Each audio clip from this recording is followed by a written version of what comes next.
कलाकारंको आक्रमण में यात्रा मालिक गुरुतर थाना अभियोग भोगराई थाना निमातपुर गाँव में त्रुटिपूर्ण अभिनय को नहीं जड़े कलाकार और यात्रा पार्टी मालिकों मध्य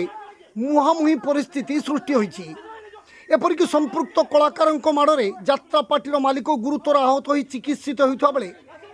परिवार तरफ एने भोगराई थाना एक लिखित अभियोग अभियोग को भित्ति कर भोगराई थाना पुलिस घटनास्थल में पहुंची तदंत आरंभ कर जमापड़ी।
सूचनार प्रकाश निमातपुर गाँव घंटिया पात्र घरे मंगलवार मनसा यात्रा अनुष्ठित होता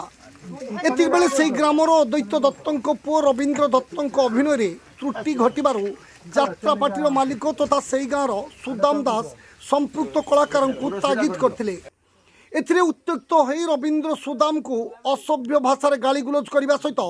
निज परिवार को डाकी सुदाम को पिटा मरा करते एपरिक यात्रा बंद कर भोर प्राय 4:30 मालिक सुदाम अन्य कलाकार मान सहित घर को फेरिबा समय स्थानीय निमातपुर हाट उपर रवींद्र परिवार लोके संगबद्ध भाव में सुदाम को मरणांतक आक्रमण करते खबर पाई सुदाम पुओ सन्यासी और बहु घटनास्थल में पहुंची बापा को उद्धार करने सहित जलस्वरपुर गोष्ठी स्वास्थ्य केन्द्र को नहीं चिकित्सा करते पर अवस्था संकटापन्न होबारु बालेश्वर जिला मुख्य चिकित्सालय को स्थानांतरित कर बाबद सन्यासी भोगराई थाना पहुंची लिखित अभियोग करने सहित माड़ समय वीडियो भाइराल होगा पर पुलिस निमातपुर गाँव में पहुंची घटनार तदंत आरंभ कर जमापड़ी। आज्ञा मोर नाम वसुदाम दास घर निमातपुर। कौन है घटना? घटना में मनसा यात्रा करने मनसा यात्रा जाइलु तेणु आम मालिक थिले यात्रा होउतला यात्रा टिके गोलमाल हेबारु मालिक तांको किछि गोटे प्लेयर को किछि कहिथिले के प्लेयर से रवींद्र दत्त। अच्छा रवींद्र दत्त तेणु सी कौन कला ना मालिक ऊपर को जबरदस्त चढ़ी जाए पिटापिटी करू रागी जाई ये घुषाड़ी आणला फल आमर ये कर